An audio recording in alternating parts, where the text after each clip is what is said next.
राज्यसभा निवडणुकीच्या पार्श्वभूमीवर महाविकास आघाडीत हालचाली वाढल्या आहेत. जयंत पाटील आणि सुप्रिया सुळे यांनी उद्धव ठाकरे यांची भेट घेतली.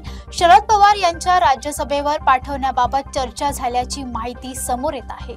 मार्च 2026 मध्ये होणाऱ्या राज्यसभा निवडणुकीसाठी महाविकास आघाडी हालचाली वेगाने झाल्यात. राष्ट्रवादी काँग्रेस शरदचंद्र पवार पक्षाच्या वतीने जयंत पाटील आणि सुप्रिया सुळे यांनी शिवसेना युबीटी प्रमुख उद्धव ठाकरे यांची भेट घेतली आहे. या बैठकीत राष्ट्रवादी काँग्रेसच्या कार्यकर्त्यांची इच्छा लक्षात घेऊन शरद पवार यांनी स्वतः राज्यसभेवर जावे याबाबत चर्चा झाल्याचं समजतंय. सध्याच्या गणितानुसार महाविकास आघाडीकडे एक जागा जिंकण्यासाठी आवश्यक तेवढे संख्याबळ उपलब्ध आहे. मात्र या जागेवर अधिकृत उमेदवार कोण असणार याबाबत शिवसेना आणि काँग्रेस सोबत चर्चा सुरू आहे.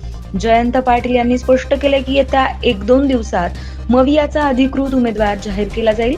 दरम्यान राज्यसभेची निवडणूक 16 मार्च 2026 रोजी पार पडणार असून राजकीय वर्तुळात पुढील घडामोडींवर सर्वांचं लक्ष लागलंय.